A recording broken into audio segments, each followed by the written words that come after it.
আসসালামু আলাইকুম। আশা করি আপনারা সবাই ভালো আছেন। আজকে আপনাদের সাথে এমন একটা রেসিপি শেয়ার করব যেটা আমরা অনেকে মাওয়া ঘাটে খেয়ে থাকি বা মাওয়া ঘাটে খাইছি। সেই রেসিপি যদি বাসায় হয় তাহলে কেমন হয় বলেন তো। আজকে আমরা ইলিশ মাছের লেজ ভর্তা করব। আমার বাড়ি যেহেতু খুলনা অঞ্চলে, তো আমাদের মাওয়া ব্রিজ বা মাওয়া ফ্রি হয়ে যাইতে হইতো, তো ওইখানে কিন্তু ওই যে রেস্টুরেন্টগুলাই হচ্ছে যে ইলিশ মাছ ভাজা, ইলিশ মাছের লেজ ভর্তা করা হয়। তো আমরা ম্যাক্সিমাম টাইমই আগে খাওয়া হইতো, তো সেখান থেকে রেসিপি নিয়ে আজকে আপনাদের সাথে শেয়ার করা ইলিশ মাছের লেজ ভর্তা।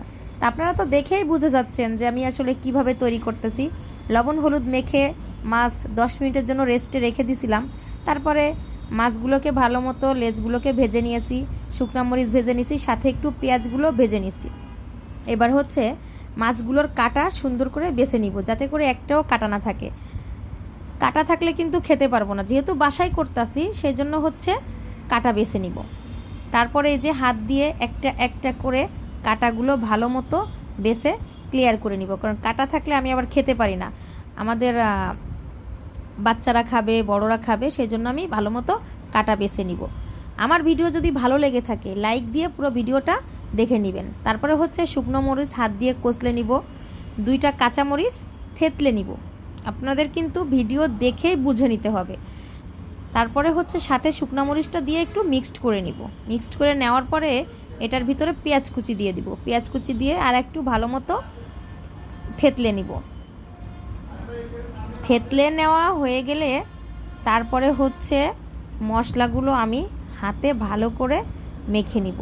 মাছগুলো বাছা শেষ, এই যে এখন হচ্ছে মেখে নিব। লবণ দিয়ে দিলাম পরিমাণ মতো। তারপরে হচ্ছে সেই ভাজা পেঁয়াজ এবং কাঁচা পেঁয়াজ, যেটা আমি কাঁচামরিচ এবং শুকনো মরিচের সাথে থেতলে নিছি, সাথে সরিষার তেল দিয়ে ভালো মতো কষলে মাছগুলোকে দিয়ে ভর্তা বানিয়ে নিব। আসলে এই ভর্তাটা আমার বাসায় গেস্ট আসছিল, আমি বানিয়েছিলাম। এক কথায় সবাই প্রশংসা করছে, আপনাদের ভাইয়াও খুব পছন্দ করছে।